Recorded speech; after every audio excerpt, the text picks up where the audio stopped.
Les jours qui précèdent la rentrée, que ce soit scolaire ou associatif et sportif, euh, nous nous imaginons entrer, rencontrer tout le groupe de jeunes qui nous est confié. Euh, je vais m'appuyer sur l'exemple de la classe. Et là, on a une posture, on essaye d'avoir un regard sur chacun des jeunes. Et les jeunes ne se trompent pas, ils ont des antennes terribles et ils voient si c'est faux ou pas. Donc pour être le plus juste et le plus vrai, il ne faut pas jouer au professeur, jouer à l'adulte qui va s'occuper des jeunes, jouer à celui qui peut-être a une vitrine et qui dans 2 mois, après la fatigue, tout tombera et du coup il n'y aura pas de repère. Il faut arriver avec vos qualités et vos défauts et que ça soit bien clair dans votre tête. Ça ne veut pas dire que vous devez vous confesser à vos jeunes, mais vous devez montrer la vérité. Et cette vérité, c'est pas vous qui vous révélez, mais vous révélez votre manière d'aborder vos jeunes. C'est ça la vérité. Et c'est ça qui va créer un contact avec vos jeunes et un contact et une relation de confiance. Il faut une relation de confiance pour pouvoir enseigner et transmettre quelque chose. Et il faut surtout pour cette relation quelque chose de vrai. Alors, ne regardez pas vos jeunes comme une convenance, par convenance. Regardez vos jeunes avec ce regard que même croyant ou pas, euh, nous pouvons nous en inspirer, c'est le regard de Jésus. Il posa ce regard sur lui et l'aima.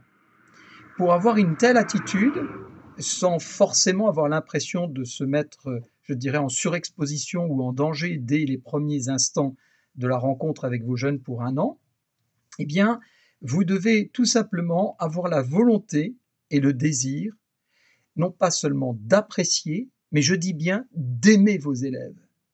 Parce que vous ne pourrez pas avoir l'exigence et la rigueur et la bienveillance au moment où il le faut si vous n'êtes pas en vérité dans la volonté d'aimer.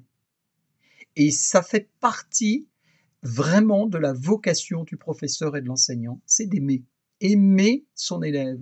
C'est-à-dire l'aimer comme un professeur aime son élève.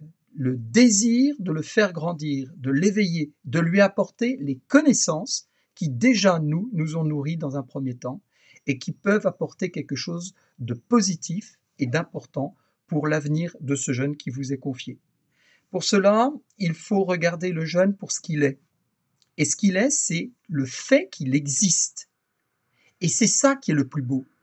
Il faut avoir une référence métaphysique avant d'avoir un rapport anthropologique avec vos élèves. Cette référence métaphysique, c'est d'être émerveillé par l'existence de ce jeune, l'existence de cet être qui est devant vous, l'existence de chacun de ces êtres qui constituent eh bien, le groupe classe. Et si dans votre esprit, dans votre cœur, il n'y a pas ce bouleversement, non pas d'émotion, mais de prise de conscience, eh bien, vous allez passer à côté de ce que vous pouvez émettre, c'est-à-dire la force positive et l'éveil et la curiosité que vont ressentir les élèves en vous regardant et en vous découvrant. Donc, vous allez aimer vos élèves parce qu'ils existent, avant même la réalisation de ce qu'ils pourront prouver, la personnalité qu'ils révéleront, le comportement qu'ils adopteront, la motivation dont ils feront preuve. Tout ça, c'est après. Ce qui vous émerveille et vous intéresse, c'est son existence, l'existence même de cet être. Parce que c'est un chef-d'œuvre. Et ce chef-d'œuvre mérite qu'une chose, l'amour, la considération et donc la mobilisation de tout votre être personnel pour cet être qui est en face de vous. C'est absolument essentiel de rentrer dans cette démarche métaphysique, je vous le rappelle, pour avoir après un rapport anthropologique d'excellence qui vous permettront après de transmettre ce que vous avez à transmettre. Ainsi, vous aurez cette, cette référence d'exigence dans votre comportement pour les élèves. Ils comprendront que vous avez la volonté de les éveiller et que ce n'est pas négociable. que vous avez la volonté de les responsabiliser et qu'il va falloir qu'ils s'impliquent. Et du coup, ils vont être obligés d'être dans l'engagement personnel. Il faut aussi leur offrir cette certitude, du coup, que vous êtes présent pour un accompagnement dans l'endurance et la patience, que vous êtes, du coup, au nom de la rigueur et de la bienveillance que vous exercez, que vous pratiquez, vous allez être celui qui est la référence et qui est la source de la connaissance. C'est prendre profondément au sérieux ce que nous incarnons qui nous permet d'être un professeur sérieux et heureux.